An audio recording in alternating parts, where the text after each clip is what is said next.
Right, hey, hello everybody, and welcome. Sarah, we are live, which is great news. We are here today for Beyond Biases, which I'm very excited about. We're both very passionate about this, and creating this was a really sort of fun exercise. So I hope everyone listening is going to have a good time. We are going to share a full recording of this plus all of the slides. So only be sort of scribbling and screenshotting stuff if you want to. You really don't need to. I'll get it out this afternoon. We've got like a really nice, well, I think it's nice. I made it. Oh, that's a bias. We'll talk about that later. Floating page that's going to have all of our sessions on, so you can always come back to them. So we will be sharing that. So before we kick off, we should introduce ourselves. Very big welcome to anyone who is listening. I know that we've got a lot of familiar faces, but also some new people too. So very welcome. My name is Laura. I've been a researcher for 15 years now, and I look after the subscription side of our Kokoro offer, which is a big study where we survey 2,000 people every single week and have done for 5 years. And we've got a qualitative arm that runs alongside that.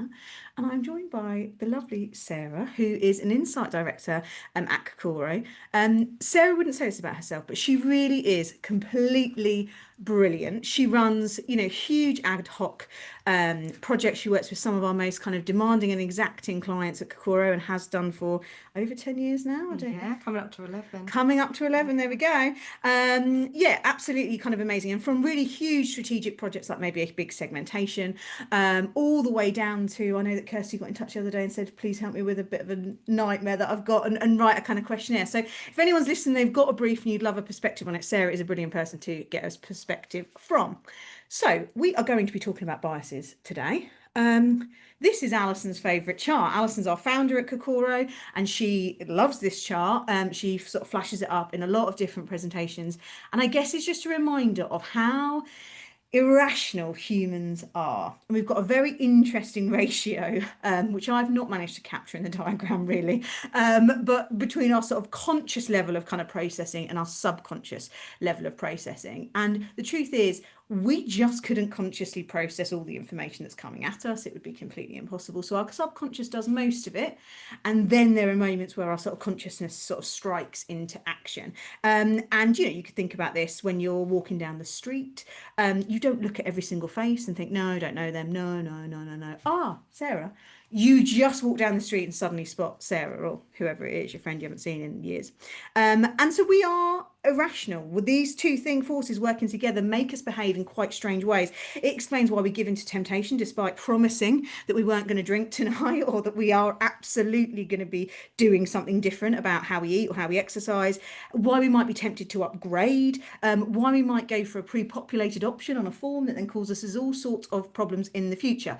So we are irrational, and this crops up time and time again. And you could think, oh my goodness, if we're all completely irrational and yet we like to think that we're not, that's a problem. But the good news, Sarah. Yeah, we are predictably irrational. So to help us get through all of those thousands and thousands of thoughts whirring through our brains, we have mental shortcuts. We have heuristics and biases built into us that help us simplify our thinking, make decisions, process information. And the good news is that we all have these, so it's almost like a ready-made toolkit to kind of spot our irrationality. Yes, absolutely. And I think we found preparing for this session so interesting. And we are going to take this in lots of different directions. This is not a sort of 101 on biases. I think this is going to be really interesting for you all. But one of the things we observe, and we've seen this a lot on this subscription study, is that people don't think they are going to fall into thinking traps. That in itself is a bias. I see this all the time. People are worried about other people's sources of news, and yet they'll tell me a meme they saw about Trump. So we get these with these disconnects. We see it a lot. The I don't think I fall into thinking traps bias. And you've got some great data here, Sarah. Yeah, so this is from our subscription data, and this is how people think about influencers. So we've got influencers in general in the white bar, and then the darker bar is influencers I follow. And people generally agree influencers are not that authentic. We don't trust what they're advertising. We can get all this sort of fake news. But when you look at the data on the right, we say, yes, but actually the influencers I follow are okay. They are more authentic. I can trust them. So again, it's that sense of, well, you're all affected by this, but but I'm not. There's so many interesting biases that go on there. There is something called the better than average effect, which is Mm. when you can be skilled at something, we think broadly we would be better than average, or a bit better than average is where we place ourselves, unless we know we're very skilled. Or also the worse than average effect, which is when it comes down to luck, it isn't about skill. Mm. You've got a worse than average chance of winning the lottery, that sort of a thing. So there's lots of kind of biases at play here. I absolutely love these, and I've done so much reading on biases to prepare for this, and some of them just can't make it in today, mostly because they're irrelevant, but also because we don't have space. But a bias that I have heard about recently, which I think some people on the call might have found themselves falling prey to, is called something like Paris syndrome. And it is where you've seen a place so many times, like maybe in the old days via like a movie or in TV or in like a magazine or whatever. But now I guess via sort of social media, that you get there and you're slightly disappointed by that kind of experience. And I was talking to someone about it and they were like, oh yeah, Times Square was like that for me. Like, and so I've done so much reading on biases, and there are just absolutely hundreds of them. That image we flashed up before had 170 in them. There's loads to sort of discover, isn't there? But we are going to be thinking a bit about us specifically, and knowing the sorts of people that we've got listening in today, a lot of people in the realms of kind of insight, marketing, brand, those sorts of departments within businesses. And I know we've got a lot of insight, sort of almost agency, freelance side signed up to this as well. So I think this will really resonate with lots of you. We have made the decision not to look at method for this session. We think it's been talked about a lot, probably for the last kind of 10 years. Really sort of spoken about. We think a lot of people have really wised up to how you play to system one in terms of, say, questionnaires or discussion guides, those sorts of things. We think generally, I mean, we would put ourselves in this category, but I think a lot of agencies have really put a lot of effort and focus into upping their game in terms of methodology and continue to. So it's not something we've chosen to focus on today. And we've only got 30 minutes. So instead, we're going to look at lots of other ways in which we should be aware of biases. We're going to do a bit of a hygiene factor in the first one, this sort of spot, exposing some disconnects, just giving you our sort of like top 10, I guess, on biases. Really helping to kind of showcase those. And I think that one of the things that we've talked a lot about as an industry over the last few years is the say do gap. And I think that just knowing your kind of industry top 10 will really help you there. We're going to then move on to do combat, Sarah. These are things that try and trip us up. Yes, yeah. So this is when they're fighting against us. So removing objectivity, this is kind of checking ourselves and being clear that the biases are working against us to perhaps challenge our own objectivity. So again, being conscious of those and how we can seek to disprove ourselves. And then challenging narratives, that's more around when other people are taking on your insight, your narrative, your findings, the biases that they are facing and what that means for you, and how that can sometimes be a bit of a tension. And lastly, we're going to look at actually, you know, we say they're friend and foe, and they try and trip us up, but actually they offer a real opportunity to influence, to get our message to go further. So we are going to talk about that as well, how you can leverage them to really persuade. We're going to start with spot, so exposing some of these disconnects. Now, we've come up with the top 10. We struggled with the top 10. I would have preferred a top 11 or 13. That doesn't sound nice or fit on a slide very well. So we've gone with top 10. I think that these are big biases in most people's listening world. I'm sure all of you could add kind of 3 or 4 to them very quickly. But we think having just a little kind of crib sheet of some biases that exist in your world, knowing them inside out, having really nice diagrams and things like that bring them to life so that you can think about them when you're in workshop situations, etc., is really important. So let's rattle through these very quickly, Sarah, and we are going to take them quick because I think this will be the area that people feel is kind of fairly well trodden ground, but we couldn't have a session on biases without mentioning these. So the first, contrast bias. This is where two humans, we notice what moves. That is important to us. We like momentum and we are very sensitive to kind of downward trajectory. Size matters less to us than the direction of travel. And that is why something that's small but growing, top right hand side of any matrix chart you might be looking at, often hides a lot of opportunity. We talked about a lot of that on the last session in terms of thinking forward. It's a great way to find kind of predictions and what might be moving next. But yes, that's contrast bias. Confirmation bias, this is when we are drawn to information that aligns with our own sort of beliefs, pre-existing opinions, and then we sort of post-rationalize that. We try and make it feel right for us because it's what we inherently believe.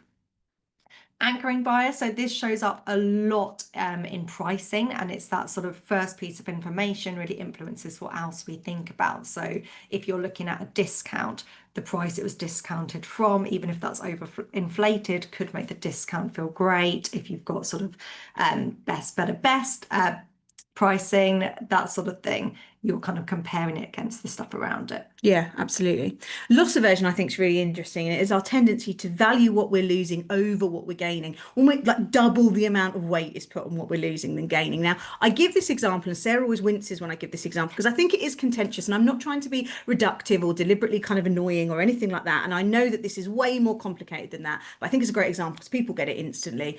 If we think about work from home versus kind of being drawn to the office, I think often, and I know there's more complicated things going on there, but I think often we picture the losses of being asked to go back into the office and not work from home so much very, very quickly, way before we can kind of picture the gains. And in terms of the emotional weight we put on them as well.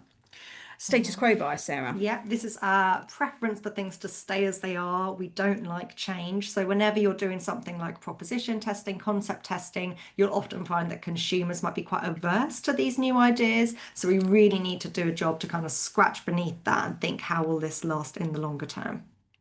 Peak end rule, I absolutely love. You can change someone's experience and memory of an experience by the high point and the end. So you can rescue a bad one, and you can ruin a good one out of them as well. I think IKEA is a brilliant example of this, the shopping experience. Actually, they've got real highs, haven't they? The sell of the showroom dream, of course, the meatballs, then the moment where you actually get it in your home and you're taking photos and it feels brilliant. Never mind the warehouse bit and the queues kind of in between. I think it just shows how powerful that can be. And the IKEA effect, IKEA have got a bias that is kind of named after them. I do think they are a mastermind at using biases to kind of work in their favor. The IKEA effect is that we value or overvalue, in fact, what we have ourselves created. There's that age-old story, isn't there, when they first brought out kind of instant baking cakes, you know, where it's sort of a lot of the hard work's cut out for you. And the truth is they cut out too much of the hard work. They weren't selling. Then they added an egg and suddenly it feels like a kind of valuable thing to be doing. We also see this show up in offers and deals. We don't want them to be complicated. Of course, we don't want that. But offers we have to work a little bit harder for feel way more valuable, a bigger saving. Mm-hmm. Hyperbolic discounting, that's a mouthful, is our desire for that sort of instant gratification. So we would rather have sort of something smaller now than a larger gain later. And that comes up in finance all the time. If you think about pensions, long-term saving products, we really struggle to think about that longer term gain. We'd rather have the money right now. Scarcity bias is that kind of rarity makes something way more valuable. And we have seen this a lot. I mean, we always see this a lot, but anything that plays to a real kind of craze is absolutely in that scarcity thing. At the moment, I think that this is Labubu dolls, and probably around a couple of years ago, it would have been those prime drinks. But suddenly, you know, it not being available means we are kind of willing to pay over the odds. And lastly, Sarah. Social desirability. Hopefully lots of people are familiar with this one. This shows up in all sorts of areas, and it's our desire to kind of say the right thing or impress. So whether you're talking about healthy eating, giving to charity, being sustainable, those are all sorts of topics that we kind of overstate our behaviours and attitudes in them. So your top 10's probably got slightly different ones in. You could probably add a few, take a few out. You might have a top 13 like I would.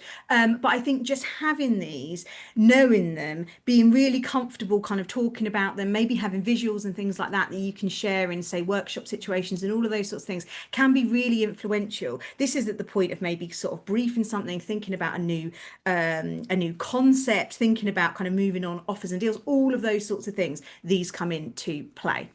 So that is our sort of spot. Know what's kind of going on, really expose some disconnects in your sector. The next we're going to move on to kind of combat. These biases are actively trying to make you make bad decisions when you're producing insight. And so we need to be really, really aware of them. So protect yourself when you are in that sort of briefing to analysis stage. Now, we talked about confirmation bias because it made it to our top 10, didn't it? You could also put cultural bias in here. And essentially, we see what we'd like to. Yeah. So cultural bias is similar, but we're drawn to information that aligns with our own sort of culture, how we grew up, where we live, all of that comes into play in how we sort of interpret and how we're drawn to information. So our kind of advice here would just be constantly seek to disprove, get other people to peer review you. Or sometimes I even put in ChatGPT, challenge me, what am I missing here? Constantly kind of challenge.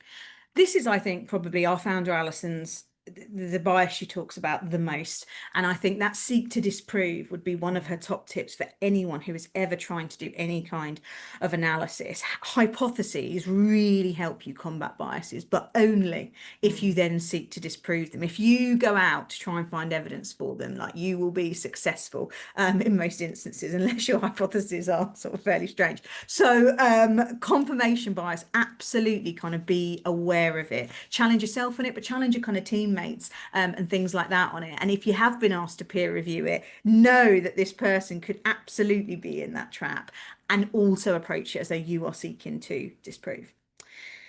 Okay, the next challenge I think that comes at us when we're trying to run insight projects, and I really hope with some of these we've been deliberately sort of playful and silly. This sort of meeting situation whereby, you know, you have done a lot of work thinking about a challenge, you've been quite rigorous, you've overcome your confirmation bias in any analysis that you've done, and you've got some really good kind of rounded, exciting ideas and opportunities. And then someone says, "My daughter," and you think, really? And this is overgeneralization bias. It is where we draw the general from the specific. We've had an experience, someone's told us something, we've seen something play out in real life, and we therefore would really love to just apply all. That would be our kind of desire. And so it is the dangerous sample size of one. And actually, you know, our podcast, a Chorus podcast, we interview you know, brilliant people client side, and they talk about the danger of the sample of one a lot. I think with this one, it exists. I don't think that there is a major thing that you can do other than knowing it exists, watching for it, clocking it, and working, I think, as a team to try and dispel that. And a lot of the things that we would do would be sort of priming. So anytime you get a chance at the start of a meeting or start of a kind of moment to maybe prime against that, it's much harder once it's been said to prime against it. Okay, Sarah, another one that comes at us when we are thinking about insights projects influencing our business is context insensitivity. We see this all the time, that your view has shrunk so much into your sector or your area that you stop being able to see.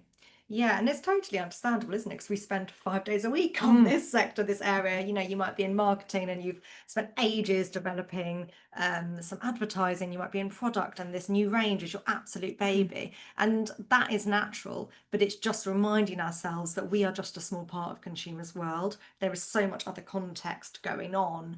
Our brand is just a little bit of that. So making sure we are grounded in that big picture. I mean, we believe in this so much as an agency. That's why we started our subscription product, to help break people out of the silos they can find themselves in. And that's a big part that we see of our role, just helping people lift their heads so they can see the whole picture. And of course, when you're trying to chase down money, something like this can really trip you up.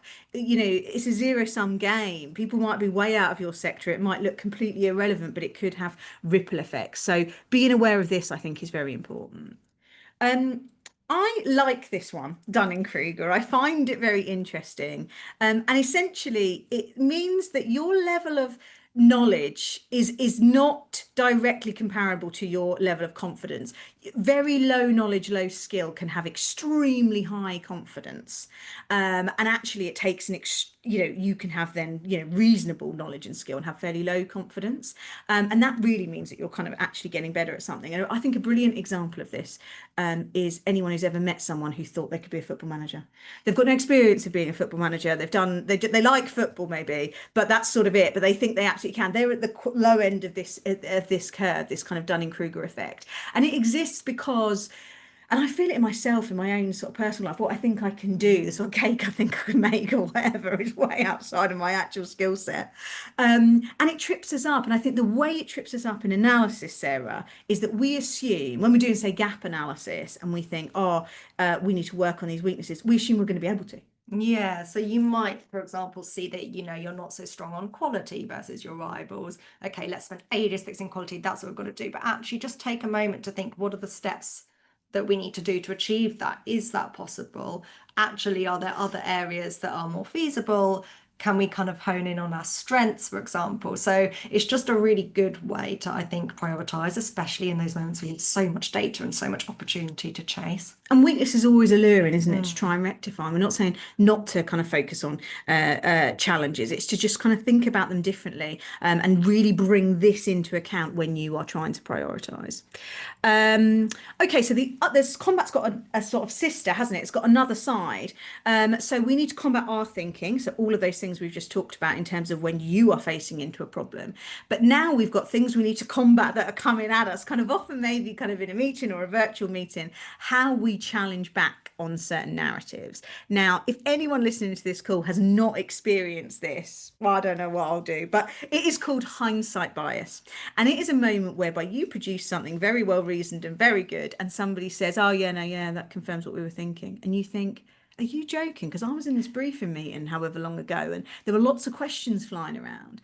And I think what those people mean to say deeply in their hearts is, I had 8 hypotheses bubbling, and you've helped me get some clarity and understand what's next. That's not what they say. They say, we knew this all along. And I think it is a problem, isn't it? It means that trends, once revealed, seem inevitable, easy to predict. It's that classic, we have to go through the mess to get to the simple answer, and it looks so simple once presented. So I think, again, just priming, just saying, some of what you're going to hear probably now does feel quite obvious. So you sort of lean into that and acknowledge that. I think it really exists. I mean, I don't know why it hurts my feelings so much, this one. I feel so impassioned about it. But our hello events at the start of the year, we do big predictions for the year.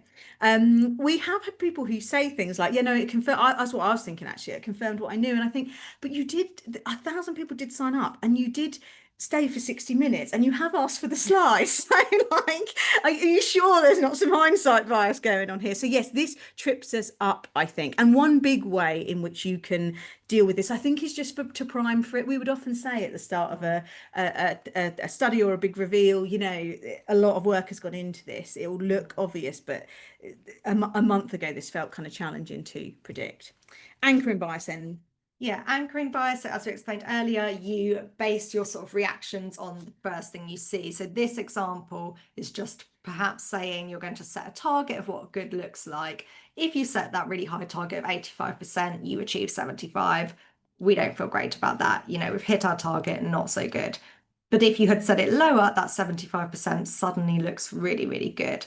And I think the sort of tricky thing is that those targets, those anchors can be set from really well-grounded information, but also they can just be seemingly random. They can be quite arbitrary. And this becomes quite dangerous when it's paired with that authority bias. Say you've got kind of a really senior stakeholder who sets this anchor, who sets this idea. They want to sort of prove that. That's when it becomes quite tricky, that kind of combination. Really interesting study by Kahneman said that random is as important as informed. So if someone's got information about it with quarterly targets, or I don't know, last year's revenue or whatever, that would be an informative kind of anchor, versus someone having a really random thing, like just saying in a meeting, we should have 100% customer satisfaction.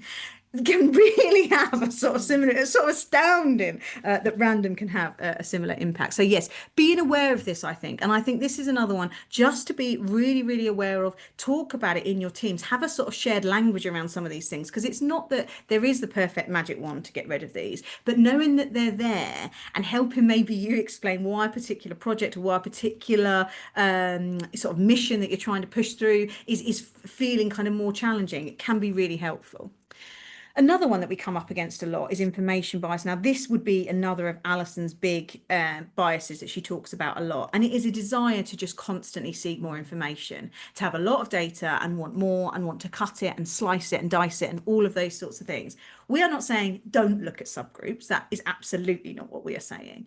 But we're saying that balance between knowing when you've seen enough and you need to make a call, and actually this isn't going to impact how the business make a decision, you've just got to get out there influencing, is so important. And I think we have to remind ourselves as well that sometimes the people we're sharing information with might not have time. It might be members of the board. They just want a quick exec summary. So actually the simplest message, not going into all those data cuts, is the thing that they care about and that's going to cut through. Absolutely. So Now we get to how you can use these in your favor, sort of secret ways, or not so secret maybe, but ways in which you can cue to someone. This is important. You need to listen. You need to get doing some things. The first is storytelling. Now, this is huge. This is so big that we are running a session on it this time next week. So we're not going to go into loads here. But basically, Sarah, the truth is people remember stories. They like stories. You can stir emotions better via stories, and that absolutely kind of cuts through to some actions. And people have got that whole sort of simplicity bias. Yeah, yeah. So I suppose the first thing is getting good at storytelling. Hence we've got a whole session on that. But again, yeah, that simplicity. We favor things that are much more memorable, having really striking, sort of powerful images, really memorable anecdotes and stories from consumers. Also, things like just priming them with your narrative. So if you say up front, this is what we're going to tell you, these are the big Yeah, the things, pyramid. it gets that sort of buy-in from people. Yeah, absolutely. I can't remember what else I was about to say on storytelling. We'll move on. The IQ effect. Now, we had this in consumers piece. This is what I had at the start where I said I've made a good landing page. Of course I have, I made it. But this is the IQ effect, whereby you think that things are good because you've been involved in them. And a great way you can use this with stakeholders. Yeah, so it's that moment of if you've had them right at the start of a project or whatever you're doing, taking them on the journey at the end, of course they're going to feel better about it because they feel involved. And we're not saying that you absolutely have to get them really kind of in the data, in the insights, but just seeing it, hearing it, sometimes presenting little snippets to them so they feel like, okay, I've co-created that. And then at the end, they are much more receptive to it. Authority bias. You can talk about this one as well, aren't you? You Yeah, love this one. I love this You love a one. wine award. I love a wine award. And wine is one of those complex categories. We need authority bias in wines. It's so hard to shop for. This is that kind of Aldi thing. They put a little award, little red sticker on the wine, and you think that must be good. Same with other things. So The Ordinary is a really good example. They look really scientific, so you just trust the skincare is going to work. So there's lots of ways this shows up in our everyday lives. And I guess for us and sort of dealing with stakeholders, it's about, well, how can we convey that authority bias ourselves? How can we talk about our experience in this area, our case studies? Can we also get senior sponsors on side so we can lean on their authority as well? This has come up loads again in the podcast, and a couple of people have talked about almost thinking about their insight team as like their own PR, like where how are we showing up, how are we looking. I listened to a great thing at an event last year. A guy at Samsung was talking about how he's made everybody sweatshirts. The whole kind of insight team and that whole thing of just like showing up in a particular in a particular way. So I think this is absolutely something that is on sort of people's radars, kind of way more now. Social proof bandwagon effect. I mean, there are so many different social biases we could have put in here, aren't there? We like to be one of the gang. We like to be seen to be doing the right things, and we like to impress people. And you can use this very effectively.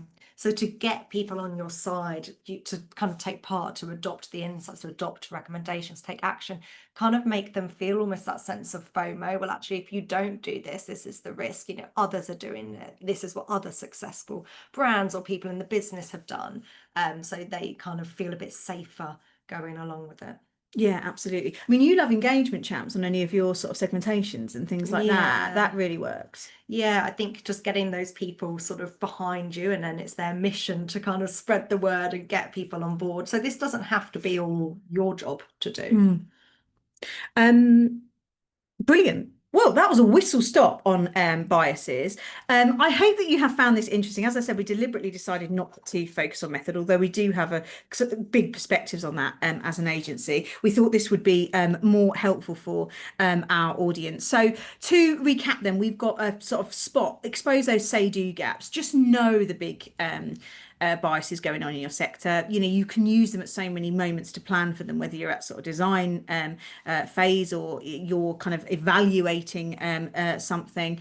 I think they always come into play, and I think a really good tip is just to have some really nice kind of images of them, some sort of favorite images, so you can kind of pull them out for different sort of workshops and stuff. Yeah, remove objectivity. So this is constantly seeking to disprove, thinking about that confirmation bias. Don't just set out to prove your own hypotheses, but also challenging yourself, reviewing peers, kind of constantly making sure that you are seeing that broader picture. Seek to disprove, I think, is the thing to remember Yeah. from this whole piece. And I was talking to Alison about this on Friday. That's what she kept saying, seek to disprove. Challenge narratives. Now, the first one I've written here, you winced at earlier. I showed you this. And I've said sort of check yourself, because I do think on that hindsight bias, everybody's listening will have been on receipt of it. But actually, have we been guilty of doing it a little bit? Someone's presented something, you've gone, yeah. And actually, you didn't know all those things before. It did just help kind of solidify. But there's so much more you can do around that. But I think a lot of them are about priming. Again, really good descriptions of these moments where you can sort of say, now, the challenge about this workshop or the challenge about discussing this is we're all going to fall prey to this way of thinking. So we just need to just get that into kind of get that into the room. And then finally, in terms of unlocking persuasion, there are some nice areas. The exciting bit, using them to our advantage. So I suppose just taking people along the journey, making them feel a part of it at every point. Also thinking about how we present ourselves, how we show our credibility, and how we tell those really compelling stories. Lovely finish on stories, because we are back this time next week. Our focus is going to be on storytelling. And I think, we're going to sort of lift the lid on some real ways in which both to find the story, but also how to showcase the story and present. We're going to kind of take both angles on that one. So we'd love to see you there. Thanks very much for coming today. If you see us on LinkedIn or anything, the people who have given us a like, honestly, it really does mean a lot. And it's helped people find us. And a few other people signed up yesterday. We had about 5, 6 other sign-ups, and all of that's come from just liking us. So thank you very much for doing that, and we'll see you on another one of these very soon. Yeah, thanks very much. Oh, and thank you for coming, Sarah. Thank you.